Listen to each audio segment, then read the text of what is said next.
धर्म प्रेमी सज्जनों, श्रद्धा मूर्ति देवी,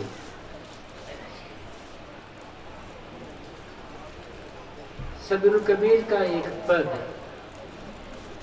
जो बीजक में तो नहीं है, लेकिन उनके अन्य और संकलित वाणियों में है। उसकी कुछ पंक्तियों के आधार पर आप सबके समक्ष कुछ निवेदन प्रस्तुत है। यमते उलटी भये हैं राम, दुख बिन से सुख कियो विश्राम। बैरी उलट भये हैं नीता, साकट उलट सुजन भय सीता। अब मोहि सर्व कुशल करी मानिया, शांति भई जब गोविंद जानिया। तनमह होती कोटि उपाद, उलट भई सुख सहज समाद। आप पिछाने आपै आप, रोग न व्यापै तीनों ताप। कहें कबीर सुख सहज समावहु, आप न डरो न और डरावहु। यमते उलट भये हैं राम। सदगुरु कबीर कहते हैं कि अब यमराज उलट कर राम हो गया। यमराज बांधने वाला, मृत्यु का देवता, और राम तारने वाला, जीवन का देवता, सुख का, शांति का देवता। तो जो यमराज है, बांधने वाला है, मौत देने वाला है, दुख देने वाला है, वह राम कैसे हो जाएगा? लेकिन साहब कहते नहीं, अब जीवन में ऐसी घटना घट गई कि यमराज उलट कर राम बन गया। यम कौन है और राम कौन है? और कौन यम उलट कर राम बन गया? यम के अनेक अर्थ होते हैं, लेकिन हम लोग यम के जिस अर्थ से परिचित हैं वह यम है पुराणों का यम। पुराणों के अनुसार यमराज यमलोक का देवता माना गया है, मृत्यु का देवता। जब किसी प्राणी की आयु पूरी हो जाती है तब यमराज अपने दूतों को भेजकर उस प्राणी के जीव को यमलोक, मृत्युलोक से यमलोक मंगा लेता है और उसका न्याय करता है। क्योंकि आदमी तो मर रहा है हर दिन, हर लोग मर मर करके जा रहे हैं दुनिया से, तो कहाँ जाते हैं? कौन मारता है? जीव को कौन कहाँ ले जाता है? ये नाना प्रकार के प्रश्न चला करते थे। तो समान लोगों का समाधान करने के लिए कह दिया गया कि एक ऊपर आकाश में यमलोक है, वहां का नियामक, व्यवस्थापक या राजा, जो कुछ आप कहें और समझें, वह यमलोक है, वह यमराज है। और वही अपने दूतों को भेज भेज करके मृत्युलोक से मरने वाले के जीवों को यमलोक में बुलाता है, और जैसे उसके कर्म होते हैं वैसे उसको स्वर्ग और नरक में भेजते हैं और सुख दुख देते हैं। एक कल्पना है। एक भावुकता है, सामान्य लोगों के प्रश्न को उत्तर देने की कोशिश है, लेकिन ऐसा कुछ है नहीं, ऐसा कोई यम नहीं है। और आपको ये भी समझना होगा, पुराणों का जो यमराज है वह दुख देने वाला है, वेदों का जो यमराज है वह सुख देने वाला है। पुराणों के यमलोक में जाने वाले को दुख केवल दुख भोगना पड़ता है, और वेदों के यमलोक में जाने वाले को सुख भोगना होता है। ये दोनों में अंतर। वैदिक ऋषि ये बार बार प्रार्थना करते हैं कि हे यम, हमारे जो पितर मर करके यमलोक में गए हैं वे इस प्रकार के सुख भोगे। तो यम कौन है? तो वेदों में यह कह दिया गया है, क्योंकि उत्तर देना है कुछ न कुछ। पूछा गया कि यम कौन, तो वेदों में कहा गया जो इस दुनिया में पहली बार मरा वो आकाश में जा करके यमराज बन गया। अब पहली बार कौन मरा कौन बताएगा, लेकिन कुछ कहना था। एक कल्पना है। तो सदगुरु कबीर का काल जब आया तब तक यम मृत्यु के देवता के रूप में प्रचलित हो गए थे, दुख देने वाला। सदगुरु कबीर ने भी यम का प्रयोग अनेक बार अपनी वाणियों में किया है और कहा है कि यम तुमको दुख देगा। तो कबीर का यम कौन है? कबीर का यम है मन का अज्ञान। कबीर साहब का यम है हमारे अंदर की वासना, संसार की जो वासना, वही यम है। अज्ञान, वासना, गलत संस्कार, गलत बुद्धि, ये सब यम। और ये बात समझ में आने वाली है। जैसे हमारे कर्म होते हैं वैसे हमें फल मिलते हैं। यहां साहब कहते हैं यमते उलट भय है राम। यमराज उलट करके राम बन गया। कोई यम कौन? जब हमारा मन दुनियादारी में, राग रंग में, प्रपंच में, विषय वासना में उलझा हुआ होता है, तब वही हमारा मन हमारे लिए यमराज बना होता है। बाहर कोई यमराज नहीं है जो हमें भटका रहा हो, बाहर कोई यमराज नहीं है जो हमें दुख दे रहा हो। ये हमारा ही गंदा मन, अशुद्ध मन, जो रात दिन प्रपंचों में डूबा हुआ है, यही हमें बांध रहा है, ये हमें दुख दे रहा है। लेकिन संत मिले, गुरु मिले, उनकी संगत मिली, उनकी शिक्षा मिली, उनको उपदेश मिला, उपदेश, उनके उपदेशों का जीवन में आचरण होने लगा, तो धीरे धीरे मन सांसारिक राग रंग, प्रपंच, वासनाओं से हटने लगा। और हटते हटते जो मन गंदा बना हुआ था वह मन शुद्ध हो गया। तो अब वही मन राम बन गया। गंदा मन राम है, गंदा मन यम है, और शुद्ध मन राम है। अलग आपको तारने वाला कहीं कोई आकाश में ना बैठा है, ना डुबाने वाला बैठा है। हमारा ही मन शैतान है और हमारा ही मन हमारे लिए भगवान है।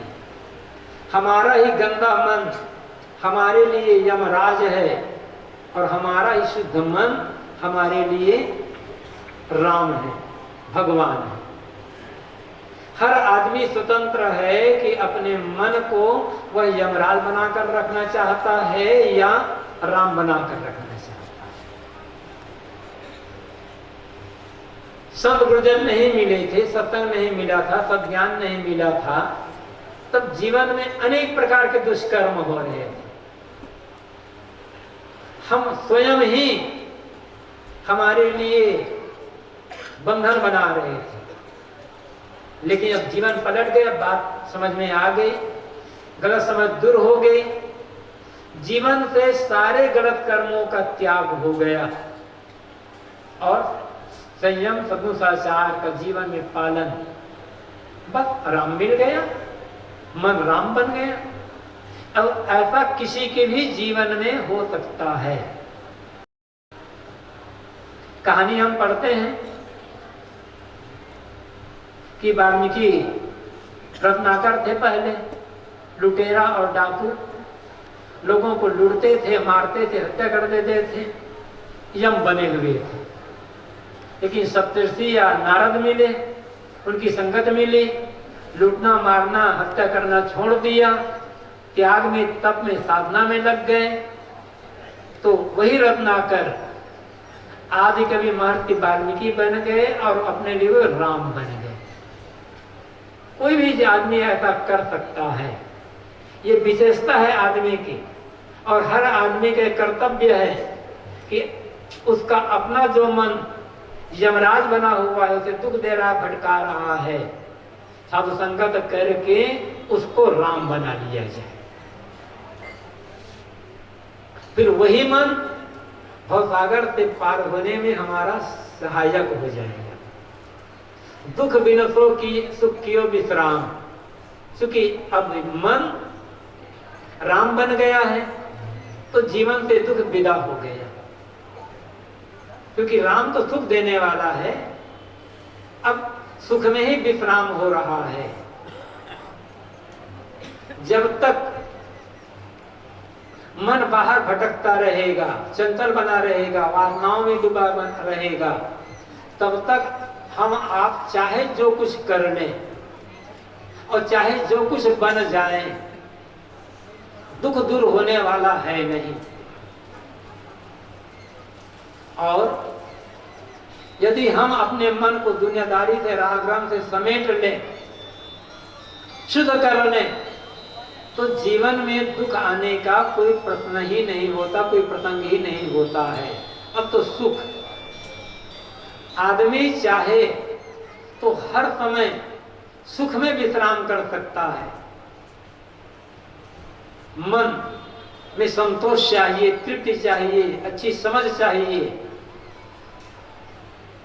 विवेक चाहिए, आत्मज्ञान चाहिए। ये दुनिया ऐसी ही बनी रहेगी, हल्ला गुल्ला, कीचड़ पानी, भूख प्यास, शीत उष्णता, ये सब ऐसे बने रहेंगे। लेकिन इसी दुनिया में रह करके हम अपने आप को दुखों से पूरी तरह मुक्त कर सकते हैं। अब पूर्ण सुख, चीजों का न मिलना ये दुख का कारण नहीं है। दुख का कारण है अविवेक, दुख का कारण है गलत समझ। चीजों का बढ़ जाना, बढ़िया भोजन मिलना, बढ़िया कपड़ा मिलना, बढ़िया मकान मिलना, बढ़िया गाड़ी मिलना, खूब स्वागत सत्कार होना, ये सुख का कारण नहीं है।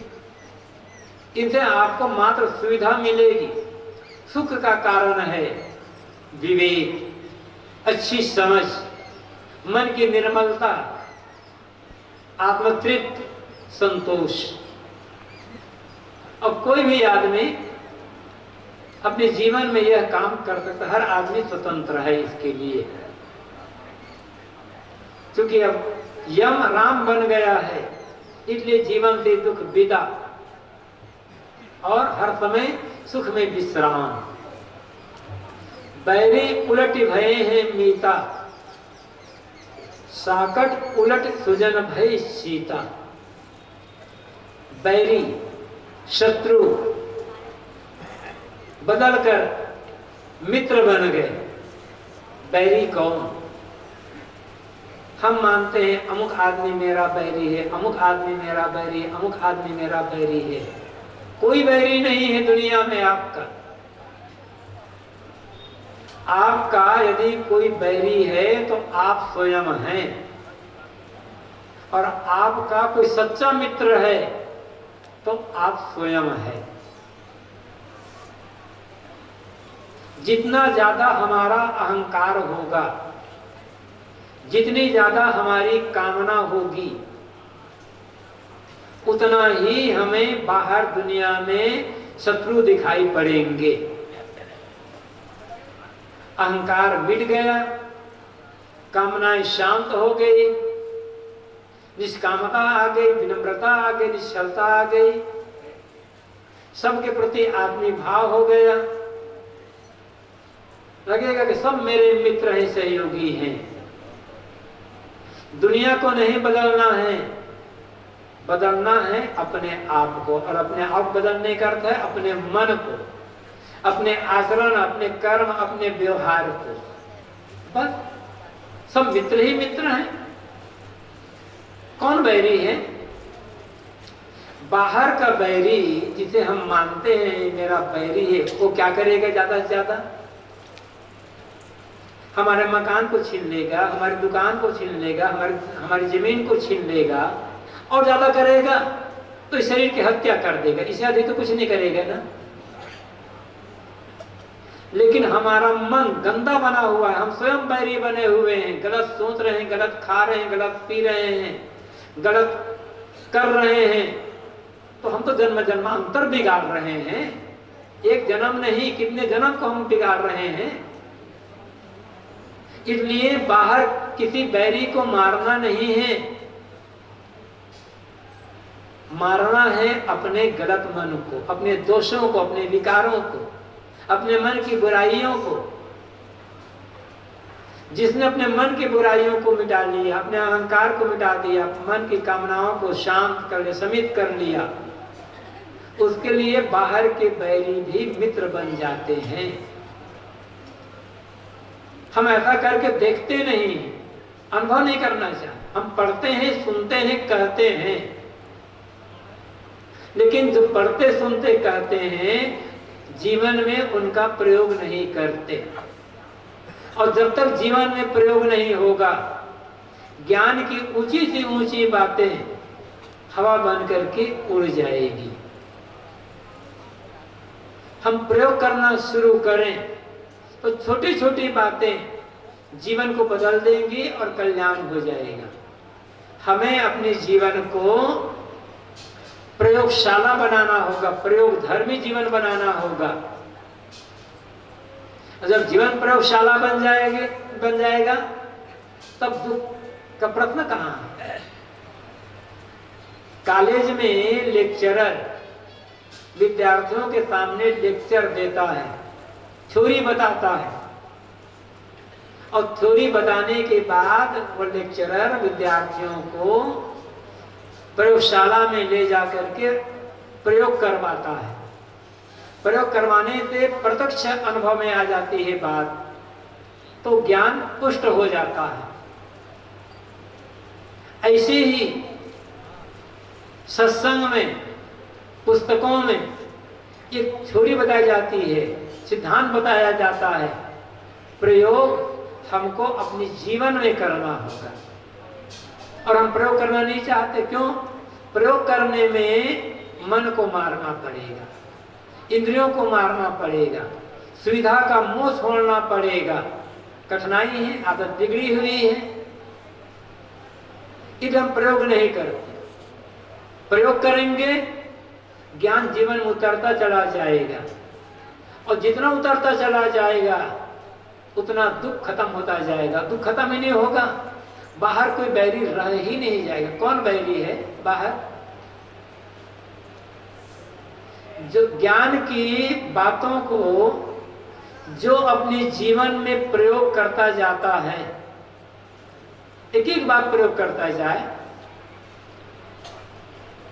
तो ऐसे प्रयोग करने वालों का ही नाम है साधक, साध, संत, महात्मा।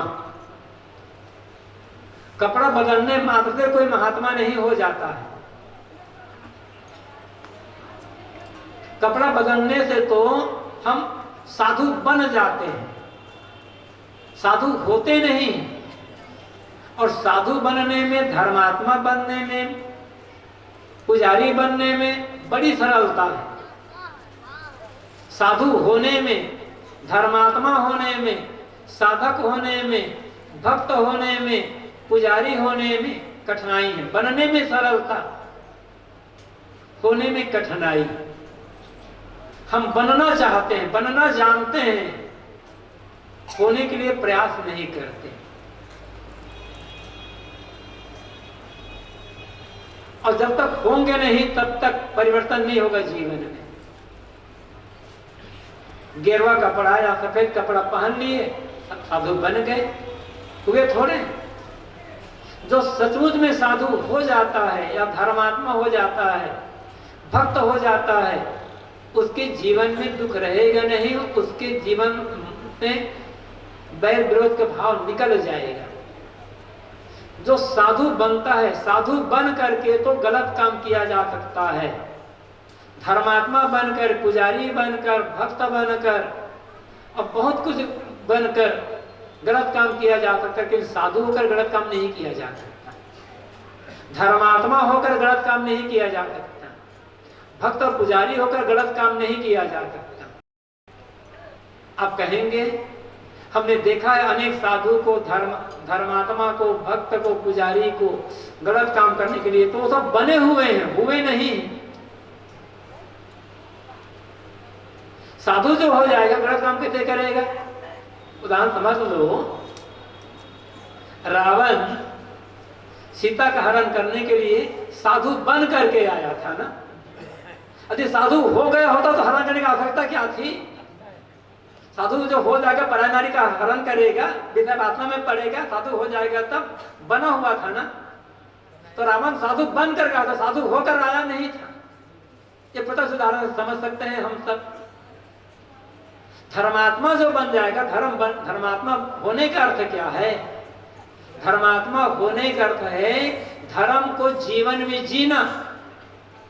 साधु होने का अर्थ है साधना को जीना, और साधु बनने का अर्थ है साधु का कपड़ा ओढ़ लेना।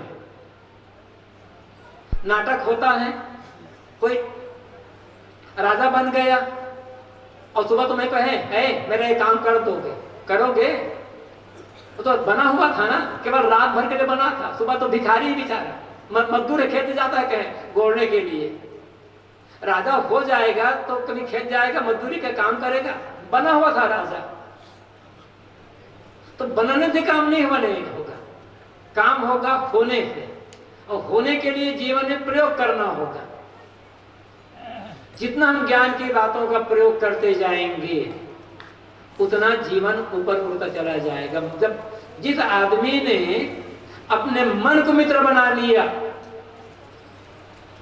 उस आदमी के लिए दुनिया में कोई बैरी रहेगा ही नहीं। और जिस आदमी के लिए उसका मन बैरी बना हुआ है, उसे हर आदमी बैरी ही नजर आएगा। हर आदमी पर वो संदेह करेगा, यहाँ तक पति पर, पत्नी पर, पिता पर, पुत्र पर, भाई पर, सास पर, बहू पर, सब पर संदेह करेगा। उस सब में लगेगा कि आदमी मुझे नोचने के लिए तैयार बैठा हुआ है। सदगुरु कबीर कहते हैं, बैरी उलट भये हैं मीता। अब जो बैरी था वो उलट करके मित्र बन गया। हमारा मन कुचिंतन में डूबा हुआ था, रागरंग में डूबा हुआ था, तो हमारा ही मन हमारे लिए बैरी बना हुआ था और जीवन में अनेक दोष पल रहे थे। अब नक्शा बदल गया तो अब बैरी मित्र बन गया। सदगुरु कबीर की एक साखी बहुत सरल है और प्रसिद्ध है। तेरा बैरी कोई नहीं, तेरा बैरी फैल, अपनी फैल मिटाए ले गली गली कर सह। दुनिया में तुम्हारा बैरी कोई नहीं है। तुम्हारा बैरी यदि कोई है तो तुम्हारी बुराइयां हैं, तुम्हारे भीतर के दोष हैं, दुर्गुण हैं। अपने भीतर की बुराइयों को, दोषों को, दुर्गुणों को मिटा दो। बस गली गली निश्चिंत होकर के भ्रमण करो, कोई तुम्हारा बाल बांका नहीं कर सकेगा। साकट उलट सुजन भय सीता। जो साकट था, संत की संगत मिली, गुरुदेव मिले, संगत मिली तो अब उलट करके सज्जन बन गया। साकट कौन? साकट के दो अर्थ होते हैं। एक तो सरल अर्थ है निगुरा, जैसे कहते हैं बड़े साकट है, निगुरा लोग हैं। जो किसी गुरु से दीक्षा न लिया हो तो उसे हम साकट कहते हैं, निगुरा कहते हैं।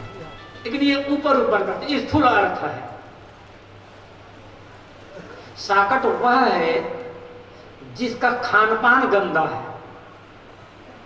बात व्यवहार गंदा है, रहन सहन गंदा है, जिसका मन गंदा है, वो साकट है। साक गलत चीज जो खाता है, गलत चीज जो पीता है, वो साकट है। जो दूसरों को लूटता है, मारता है, अपराध करता है, वो साकट। चाहे वो दीक्षा लिया हो तो, न लिया हो तो। कोई दीक्षा तो नहीं लिया किसी गुरु से। अनेक लोग होते हैं किसी गुरु से दीक्षा नहीं लिया है, लेकिन जीवन बहुत निर्मल, आचरण बड़ा पवित्र, बहुत विनम्र, सेवा परायण। क्या दीक्षा नहीं लिया इतने मात्रा से छोटा हो गया? ये तो ऊपर की बात है। सुजन भय चीता, अब मन सुजन बन गया। सरल मन, शांत मन, निश्चल मन। अब ये होता कब है? जब संत मिलते हैं, गुरु मिलते हैं, तब होता है। अभी बिहार में हम गए थे, अब मई में एक जगह कार्यक्रम था। एक भक्त मिलने आए, नाम तो उसका कुछ और था, लेकिन गांव के लोग उसको कबीर साहब कहते हैं। गांव भर में वो कबीर साहब के नाम से बड़े प्रसिद्ध हैं। लेकिन कुछ साल पहले पूरे रत्नाकर थे, वो पूरे रत्नाकर, अंगुली माल कह सकते हो उसको। सब गांव भर के लोग अभी और इतरात के लोग कांपते थे उनके नाम से। उनके नाम सुन लिए तो भैया उनका नाम मत लो, ऐसे व्यक्ति थे। एक जगह सत्संग हो रहा था, ऐसे मंच लगा हुआ था, तो पूरा बंदूक भाला लेकर के महात्मा पास गए, मुझे यहीं पर दीक्षा दे दो। उस बेचारे का महात्मा काम गए पूरा हथियार लेकर के, लेकिन नहीं मुझे दीक्षा लेना है। और दीक्षा लिया, सब हथियार गायब, और गांव में कबीर नाम से प्रसिद्ध हो गया। साकट उलट का सुजन भय चीता हो गया ना। अभी की घटना है, साक्षात घटना। और बहुत सरल, बहुत सेवा परायण, बड़े ईमानदार। अनेक ऐसी घटनाएं घटती हैं। हाँ, लेकिन कब उन्होंने बदला अपने आप को, अपने मन को कंट्रोल में किया, जीवन को प्रयोगधर्मी बनाया, बदल गए। अब मैं सर्व कुशल करे मानिया, शांति भई जब गोविंद जानिया। अब्दुल कबीर कहते हैं, जब से मैंने गोविंद को जाना, तब से जीवन में शांति आ गई, और हर समय मुझे कुशल मंगल, सब जो कुछ हो रहा है मंगलमय हो रहा है, कुशल हो रहा है। अकुशलता समाप्त, अमंगलता समाप्त। लेकिन कब? जब जीवन में गोविंद का ज्ञान होता है, तब। ये गोविंद कौन? कबीर साहब यहाँ गोविंद का नाम लेते हैं। गोविंद वैसे कहते हैं कृष्ण जी को, कृष्ण महाराज को। लेकिन सदगुरु कबीर महाराज कृष्ण को कहीं भी अपना उपास्य नहीं मानते हैं, बल्कि आलोचना कर देते हैं। मथुरा कुमारी को कृष्ण गोवारा कहते हैं। तब गोविंद शब्द का प्रयोग क्यों किया? सदगुरु कबीर संत थे और उदार हृदय थे। एक और तो वे महातार्किक, घोर क्रांतिकारी, उनके जैसा तार्किक, उनके जैसा क्रांतिकारी और उनके जैसा खंडन करने वाला खुल करके धार्मिक इतिहास में मिलना दुर्लभ है। जहां धर्म के नाम पर पाखंड देखते हैं, अंधविश्वास देखते हैं, शोषण देखते हैं, वहां अत्यंत उग्र हो जाते हैं वो, और ऐसी वाणी का प्रयोग करते हैं मानो वाणी नहीं निकल रही, तीर निकल रही है, आग का गोला निकल रहा है, सबको तो नष्ट कर देगा ऐसा लगता है। लेकिन जब साधकों के सामने आते हैं, संतों के बीच आते हैं, तब देखो उनकी वाणी से एकदम शीतल फुहारा निकलता है, निर्मल जल की धारा, शीतल जल की धारा प्रवाहित होती है। सदगुरु कबीर को लोग ऐसे ही संत शिरोमणि नहीं कहते, खाली खंडन करते जाते तो संत शिरोमणि थोड़े कहते। खंडन उन्होंने किया है अंधविश्वास का, धार्मिक पाखंडों का, भ्रम का, चमत्कारों का, और ईश्वर धर्म के नाम पर जो आर्थिक, बौद्धिक, शारीरिक, मानसिक जो शोषण हो रहा था और शोषण करने वालों का खंडन किया उन्होंने।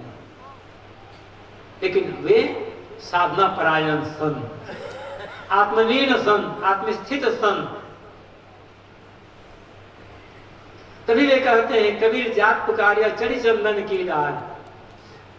वे कहते हैं मैं चंदन की डाल पर चढ़ करके लोगों को पुकारते हुए जा रहा हूं। ये चंदन की डाल क्या है? चंदन की डाल है समस्त सद्गुणों का समुच्चय, और चंदन की डाल है आत्मलीनता, आत्मस्थिति। उस दशा में आरूढ़ होकर के वे अपनी बात कहते हैं। मूल बात में आता हूं मैं।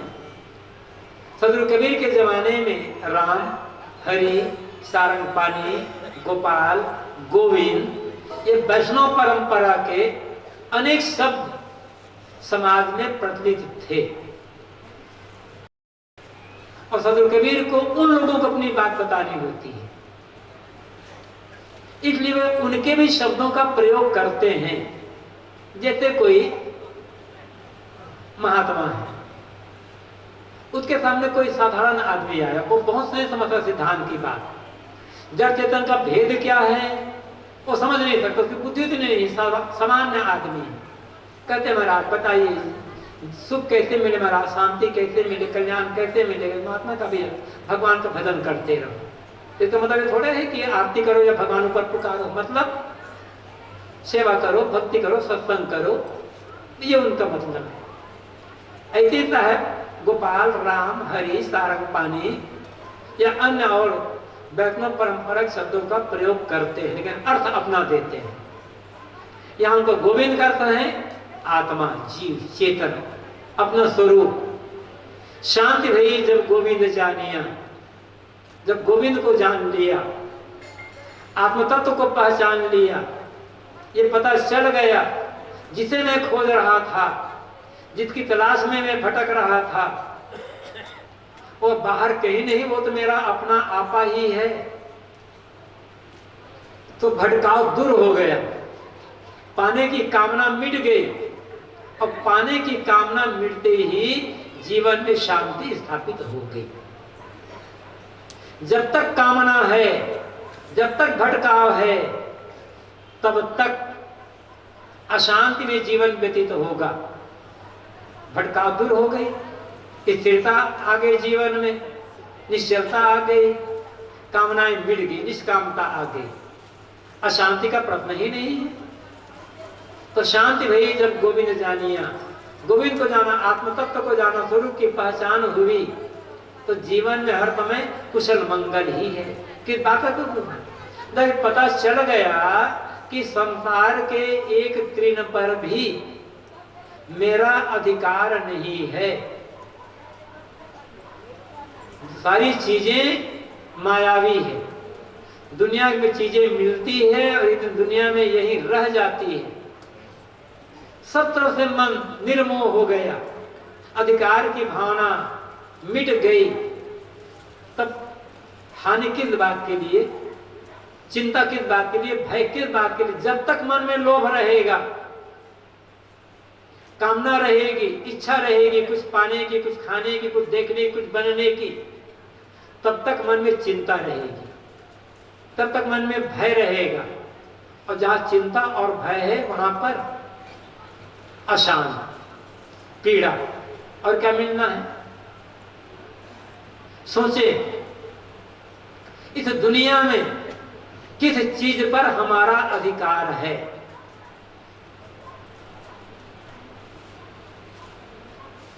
अरे शरीर पर ही अधिकार नहीं है।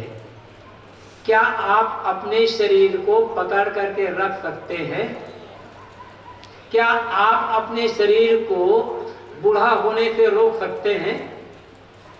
कोई ऐसा आदमी है जो शरीर की अवस्था को बदलने से रोक सके? जब शरीर पर अधिकार नहीं है, तब दुनिया की किस वस्तुओं पर हमारा अधिकार होगा? एक तृण पर भी अधिकार नहीं है। गुरुदेव जी कहा करते थे, आदमी जिंदगी भर उन चीजों का मालिक बना रहता है और अपने आप को उन चीजों का मालिक मानता रहता है जो चीजें उसकी होती नहीं हैं। ये बताओ, जन्म लेकर के आए थे तो क्या लेकर के आए थे? जन्म लेकर के कुछ, जन्म के साथ कुछ लेकर के आते तो कहते ये चीज मेरी है, मैंने जन्म के साथ लेकर के आया हूं। खाली हाथ नंगे बदन पैदा हुए, कौन नहीं जानता इस चीज को? पैदा होने के बाद ही सारी चीजें मिली है। यही मिली यही छूट जाएगी? है किस बात का? लोग किसके लिए? काम करते चलो, हाथ पैर मारते चलो, जहां रहते हैं वहां के लिए आपका जो कर्तव्य है वो कर्तव्य करते चलो। जीवन निर्वाह की जो चीजें हैं उनकी व्यवस्था, उनकी रक्षा करते चलो, लेकिन भयभीत मत हो। चिंता ना करो कि ये छूट जाएगा क्या होगा, वो छूट जाएगा क्या होगा, वो चीज छूट जाएगी क्या होगा। जो आपकी चीज नहीं होगी वही छूटेगी, और जो आपकी है वो छूटेगी कभी नहीं। लेकिन दुर्भाग्य यह है जो हमारी है उसका हमें ज्ञान ही नहीं है। ज्ञान उन चीजों का है जो चीजें हमारी नहीं है, और उनको सुरक्षित रखने के लिए हम दिन रात एक कर रहे हैं, और अंत में क्या होता है? खाली हाथ, हाथ झाड़ते हुए यहां से चल देते हैं। अब मैं सर्व कुशल करी मानिया, शांति भई जब गोविंद जानिया। जब गोविंद को जान लिया, आत्म तत्व को पहचान लिया, और आत्म तत्व को पहचानने के बाद जब मन पूर्ण निर्मोह हो गया, तब सब समय कुशल मंगल, शांति शांति शांत। लेकिन बड़ा मुश्किल है। कहना तो सरल होता है, बात समझ में आती भी है, लेकिन आदत ऐसी बिगड़ी हुई है कि क्या कहा जाए। हम रात दिन कहते हैं शरीर अलग है, जड़ अलग है। मैं शरीर नहीं हूं, मैं शुद्ध बुद्ध आत्मा हूं, निर्मल हूं, निर्विकार हूं। शरीर जड़ है, नाकवान है, संभंगुर है, हड्डी मांस का ढांचा है, मलमूत्र का पिटारा है। ये कह तो रहे हैं, लेकिन क्या सचमुच में ये बात दिमाग में, मन में बैठी हुई है? क्या इस भाव हमारे जीवन बीत रहा है? कहां बीत रहा है? हमने तो मान लिया है मैं शरीर ही हूं और शरीर ही मेरा स्वरूप है, और रात दिन शरीर के लिए सब कुछ कर रहे हैं। बड़े बड़े महात्मा जो कहते हैं दुनिया क्षणभंगुर है, नाशमान है, किसी का कुछ नहीं है, मैं शरीर नहीं हूं, मैं शुद्ध बुद्ध आत्मा हूं, ऐसे महात्मा लोग भी इस बात से दुखी रहते हैं कि क्या करें, सभा तो हो रही थी लेकिन हमें आगे नहीं बैठाया। आत्मा कैसे आगे बैठा तो शरीर को आगे बैठाया जाएगा ना। आप तो शरीर नहीं हो।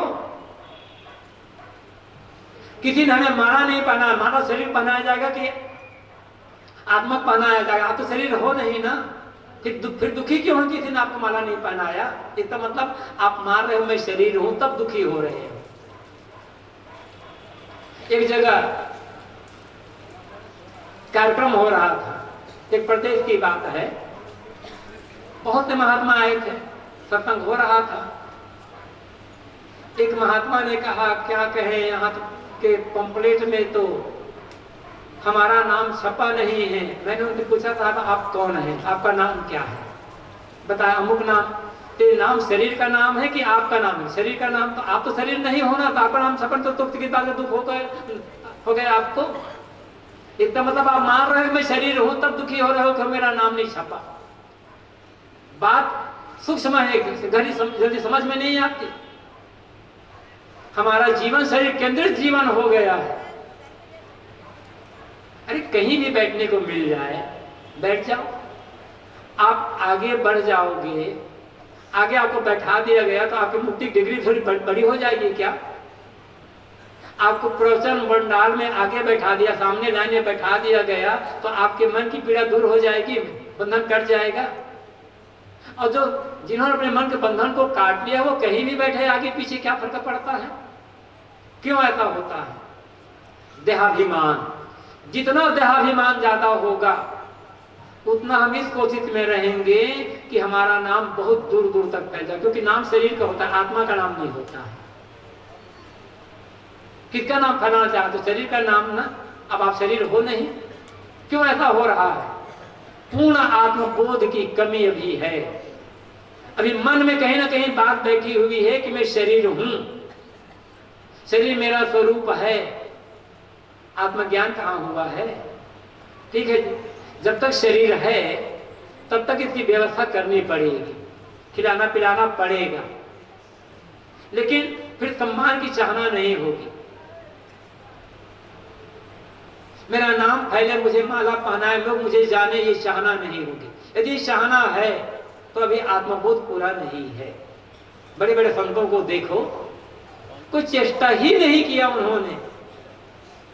वे काम करते गए, लोगों को लाभ मिला, प्रसिद्धि अपने आप बढ़ती चली गई उनकी। जितनी कामना होगी हमें लोग जाने, हमें लोग माने, हमें लोग आगे बैठाएं, हमें लोग आदर दे, हमारा सम्मान करें, जीवन में मन में पीड़ा रहेगी। हम पीड़ा से बच नहीं सकते हैं। सदगुरु कबीर कहते हैं अब मैं सर्व कुशल करे मानिया, शांति भई जब गोविंद जानिया। तो गोविंद को जान लिया, आत्मतत्व को जान लिया, और जान करके दुनिया का मोह छोड़कर आत्मलीन हो गया तो जीवन में पूरी शांति आ गई। क्योंकि कामनाएं मिट गई, चाहनाएं मिट गई, देहाभिमान का विसर्जन हो गया तो जीवन में कुशल मंगल, हर समय कुशल कुशल कुशल हो गया। एक पंक्ति में सदगुरु कबीर सारी बातें बता देते हैं। इसलिए तत्वबोध होने के साथ साथ जीवन को प्रयोगधर्मी बनाने की आवश्यकता है। सदगुरु कबीर के पद की 3 पंक्तियों पर मैंने थोड़ा निवेदन किया। बाहर यमराज कहीं नहीं है, यमराज है हमारा अपना गंदा मन। उस गंदे मन को विवेक विचार संयम साधना द्वारा संयमित कर ले, अंतर्मुख कर ले, तो वही हमारा मन जो यमराज बना है राम बन जाएगा, तारक बन जाएगा। फिर और किसी को पुकारने की आवश्यकता नहीं रहेगी। और जब मन यमराज राम बन जाएगा तो दुख विदा हो जाएगा। संसार में हर तरफ मंगल मंगल मंगल, सब समय मित्र मित्र। तत्वबोध प्राप्त करें, और तत्वबोध प्राप्त करने के बाद आत्मशोधन करें। आत्मशोधन ही प्रयोग करना है, साधना है। गुरुदेव जी कहा करते थे आत्मबोध होने के बाद आदमी का एक ही काम रह जाता है, आत्मशोधन। अकेले हम बैठे और अकेले में बैठ करके अंदर झांकें, भीतर उतरें, अब ये देखिए कि मेरे जीवन में क्या क्या कमी है, किस किस बात को लेकर मेरा मन दुखी होता रहता है, कहाँ कहाँ मेरा मन दौड़ता रहता है। निष्पक्ष हो करके अपनी उन कमियों को समझें और समझ करके उन कमियों को दूर करते जाएं और एक एक सद्गुण को धीरे धीरे बढ़ाते जाएं। ऐसा करते करते जीवन एकदम निर्मल हो जाएगा। यही भजन है, यही साधना है। निरंतर अपनी कमजोरियों को दूर करते जाना, दुर्गुणों को मिटाते जाना, मन को मांझते जाना और साथ साथ सद्गुणों का प्रयोग करते जाना, जीवन निर्मल बनाते जाना। ये भजन, यही साधना और यही आत्मबोध होने का फल। ऐसा हो गया जीवन में शांति, सुख, निर्वाण की प्राप्ति इसी जीवन में हो सकता, हम अनुभव कर सकता है। और यहाँ हम सब आए हुए हैं, एकत्र हुए इसी के लिए आए हैं, जीवन में दुख विदा हो, अशांति विदा हो, पीड़ा विदा हो और हम सत्य रास्ते पर चले और सत्य रास्ते पर चल कर अपनी मंजिल तक पहुंचे। सद्गुरु संत जन जो हम लोगों को प्रेरणा दे रहे हैं, उपदेश दे रहे हैं, मनन करें, मनन के बाद प्रयोग करें और प्रयोग करके जीवन को ऊपर उठाएं। इसी जीवन में कल्याण का अनुभव हर किसी को हो सकता है। इन्हीं वचनों के साथ अपने वाणी को इस समय यहीं पर विराम।